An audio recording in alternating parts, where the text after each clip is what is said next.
Pokemon Generation 5, which included Black and White and its predecessors, Black 2 and White 2, were beautifully written and had many layered personalities within every character. In the series of Brilliance of Gen 5, I'll be going over a character who undoubtedly impacted me, and I'm sure you as well. Today we'll be going over a trainer who can be classified as a rival, a villain leader, and even a champion. This character is N. Welcome back, my name is Rusky, and hit a like if you like this video and subscribe if you want to see more. I'm going to break this video up into two sections, a character summary and its analysis, so without further ado, let's get right into the breakdown. Before we even start playing Pokemon Black and White, we get a brief but dense plotline within the opening cutscenes. We get introduced right away to characters like N, Ghetsis, and what looks like to be a royal family cult. What I want to specifically talk about within that cutscene is the flashback to N being a child in a forest with a bunch of Pokemon.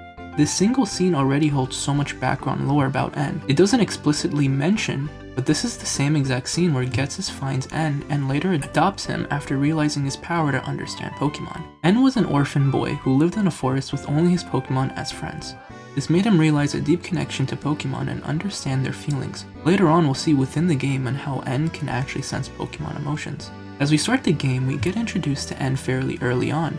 The first thing he says to us is introducing his understanding of Pokemon feelings, where he senses great happiness between a trainer and a Pokemon. He's immediately interested in the protagonist as he never sensed a Pokemon be so happy with a trainer, as he's always used to sensing a feeling of hate. We get to meet N again frequently through the journey, challenging him in battles to test our convictions about Pokemon and humans living together. This is until Nabasa City where we finally introduce himself that he's indeed part of Team Plasma, and to further the plot twist, he is actually the king of the cult-like group. From now on, there's always a slight hostility towards N, as he may not be the innocent character we once saw him as. His deep caring for Pokemon and the understanding of their feelings may be a ploy to fuel his evil desires to liberate Pokemon and trainers. N continues to question the ethics of Pokemon battles and whether they truly benefit the Pokemon involved. In the time, N sought out the legendary Pokemon, Zekrom in Pokemon Black, or Redram in Pokemon White, to prove his worthiness as the hero of the known legend in Unova. He believed that having the legendary accept him would further prove his ideals and allow him to create a world where Pokemon are free from humans. Ironically, he used a Pokemon bond to prove his ethics, but in the end, the respected legendary does in fact join N's team. It'd be the last time we see N until later in the game, knowing that the next battle with him will be with his legendary Pokemon, which is why N states to you to seek out the other legendary Pokemon to prove whose belief was truly right. And that is what we do. We acquire the counterpart legendary stone in hopes that it will choose us to be the second hero. The game takes a serious tone as even Elder, the champion, is ready to fight N with the odds of going up against a legendary Pokemon. But as the protector of the region, he must try and win. Alder awaits N in the league as we the protagonists head to the Victory Road and to take down the Elite Four members ourselves. N swiftly defeats all the Elite Four members before us and heads to Alder just like he said he would. Us the protagonists lagging behind N, taking down the Elite Four as well, but as we head to Alder we see the aftermath of it. N defeats Alder and we see N reach the dark level, telling Alder to release his Pokemon and the rest of Unova. Alder can't do anything but beg N to understand that what he's doing is wrong, but as the loser of their battle, Alder's words hold no meaning to N. N faces us and noticed that we did indeed acquire the stone for the other legendary Pokemon. He's pleased but states this isn't a suitable place to battle. He then brings forth the massive Team Plasma Castle that was underneath the league the whole time. Towering over the massive league, the Team Plasma Castle, almost tripling its size, reaches through and allows people to walk in it. N awaits us deep in the castle for the Battle of Ideals. As we make our way through the castle, we stumble on a particular room, N's childhood room. This room is very important, and I'll explain later on why it means so much. Soon after we do reach N at the top, and we get to see the amazing cutscene of our legendary Pokemon reawakening. We end up capturing the legendary Pokemon, and funny enough, Game Freak made it so that even if you do knock it out by accident, you get to retry until you can catch it. One of the only times where they force you to catch the legendary Pokemon due to plot. As soon as you catch the legendary, we battle N in the ultimate battle of fate. The winner of this battle decides how the whole region will live their whole life, whether it was with Pokemon on their side or not. The stakes were high, but N ultimately loses the battle against you. He realizes that these ideals were wrong, or maybe both the protagonist and N were right. As N states, it's not by rejecting different ideas, but by accepting different ideas that the world creates a chemical reaction. This is truly the formula for changing the world. However, as the game seems to be over with N's realization, Ghetsis appears and reveals his true colors. His whole plan of using N and making Unova crumble to his feet, Ghetsis reveals that his true agenda was to liberate all Pokemon so he can be the only one to use them himself. Ghetsis challenges the protagonist and you defeat him. Shortly after, N admits that his perspective on the relationship between people and Pokemon was flawed, and that the player has shown him a new way, a new understanding that humans and Pokemon can share a deep bond. Now in Black and White 2, N isn't a prominent character like he was in Black and White. But the game was set 2 years after the events of the original timeline, and N returns as a supporting role. To sum up his actions briefly, he aids the player against the new Team Plasma, now led by Ghetsis, who seeks revenge. And N gives the player one of his legendary dragons, either Zekrom or Reshiram, depending on the version, to help stop Ghetsis' plan. His character development continues as he assists the character, showing his growth and commitment to protecting the bond between Pokemon and human, a whole 180 development from what he was in Black and White.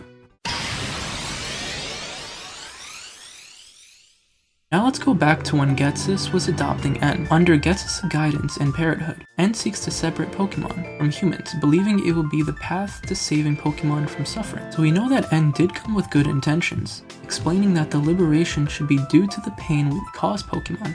However, Ghetsis had other ideas and used his twisted manipulation tactics to use N as a chess piece. Ghetsis knew that N, he, and Team Plasma's public mission would be to liberate Pokemon from their trainers, under the disguise of a righteous cause, but in reality, Ghetsis just wanted the world to bow down to his feet. N was an innocent character, and a person who just wanted to create genuine peace between Pokemon and people. Let's bring back why N's room conveyed such a deep message to us players, and the plot of his innocence. N's childhood room served as a powerful symbol of how isolated, and the manipulation he experienced at the hands of Ghetsis in many ways. For starters, the room is tiny and bare, with only a basketball hoop, a skateboard, ramp, and some toys. This simplicity reflects N's isolated childhood, which lacked genuine human connections and a thorough understanding of the outside world. It suggests that Pokemon were his only companions while he was a child, and he had little to no human connections, foreshadowing his ability to communicate with Pokemon and his belief in their suffering at the hands of humans. This is because Ghetsis would let abused and aggressive Pokemon, who were filled with hate from trainers, to be in the room with N. We can see a hint towards that when you press the dialogue for the half-pipe skate rink, which states that there are Pokemon scratches all over it. This would show N a false narrative that all Pokemon in this world go through trauma and bad experiences when they are with trainers. I also love the little subtle change within N's theme. It sounds like it's missing a key or two, and it's much more slowed down and creepy. If you don't remember how they go, this is the original N theme.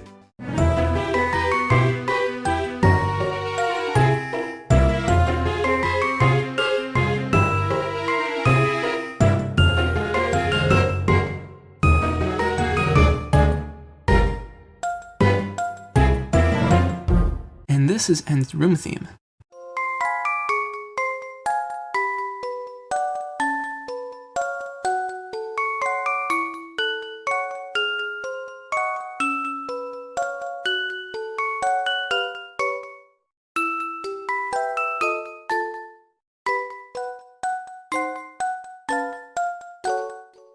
I think this was done intentionally to show how the room looks innocent, and it's a childhood dream to play in it and have fun, but in reality it was used by Ghetsis to brainwash and manipulate the innocence N had completely. I also want to touch on how the train in the middle of the room was used recently when we activate its dialogue.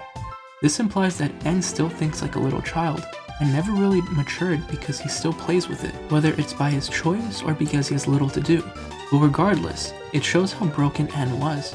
The same room is accessible in Black and White too, where many of the items like the train that used to say it was recently used now state that it wasn't used in a very long time, showing that N is no longer the broken character that we once knew, and that the manipulation that Ghetsis has done on him is slowly breaking. At the end of Black and White, N learned several lessons as well as us players. N learned that the relationship between Pokemon and a person is not as straightforward as he thought, and in fact the relationship between the two is much more complex. It's also good to note that N's unique ability to communicate with Pokemon already made him empathetic towards them, but his journey teaches him to extend this empathy to humans as well. He learns that empathy is a powerful tool for bridging gaps and understanding the pain and desires of others, regardless of species. Just like in the real world, empathy can go a long way. Instead of species like Pokemon and people, We have groups of people, our diversity in society, which all go through many different pains and we can't necessarily feel what they feel exactly.